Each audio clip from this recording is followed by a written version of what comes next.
એક પ્રોફેસર કેટલીક વસ્તુ લઈ અને ક્લાસમાં આવ્યા. જ્યારે ક્લાસ શરૂ થયો ને ત્યારે એણે એક મોટી ખાલી કાચની બવણી લીધી અને એમાં પથ્થરના મોટા મોટા ટુકડા ભરવાનું ચાલુ કર્યું.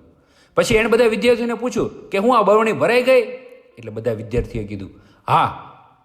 પછી પ્રોફેસરે એમાં નાના નાના કાંકરા બીજા ભરવાનું ચાલુ કર્યું અને ફરી એકવાર એણે વિદ્યાર્થીઓને પૂછ્યું કે શું આ બરણી ભરાઈ ગઈ? અને બધાએ હામાં જવાબ આપ્યો. પછી પ્રોફેસરે એક રેતીની પેટી કાઢી અને એમાં ભરેલી રેતી બરણીમાં નાખવાનું ચાલુ કર્યું. બાકીની જેટલી જગ્યા હતી ને એમાં રેતી ભરાઈ ગઈ. અને ફરી એકવાર એણે પૂછ્યું કે હવે બરણી ભરાઈ ગઈ? એટલે બધાએ જવાબ આપ્યો હા. પછી પ્રોફેસરે સમજાવવાનું ચાલુ કર્યું કે આ બરણી છે ને એ આપણા જીવનનું પ્રતીક છે અને આ મોટા પથ્થરો છે ને એ તમારા જીવનની મહત્વપૂર્ણ વસ્તુઓ છે. જેમ કે તમારું કુટુંબ, તમારા જીવનસાથી, તમારું સ્વાસ્થ્ય, તમારું બાળક, એવી વસ્તુઓ છે કે જો તમારી અન્ય બધી વસ્તુઓ નાશ પામે અને માત્ર આ જ રહીને તો પણ તમારું જીવન પૂર્ણ થાય. આ કાંકરાઓ કેટલીક એવી બાબત છે જે મહત્વપૂર્ણની છે, જેમ કે નોકરી, તમારું ઘર વગેરે. અને આ રેતી બીજી ઘણી બધી નાની નાની વસ્તુઓનું પ્રતીક છે જેની જરૂર ખૂબ ઓછી છે. જો તમે પહેલા બરણીમાં રેતી ભરી દેહો તો કાંકરા અને પથ્થર માટે કોઈ જગ્યા રહેશે નહીં.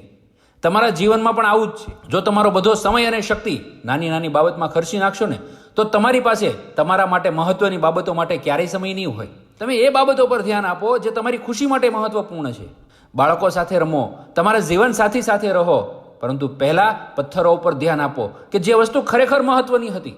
તમારી પ્રાથમિકતાને સેટ કરો, નહીં તો જિંદગીમાં માત્ર રેતી જ રહેશે.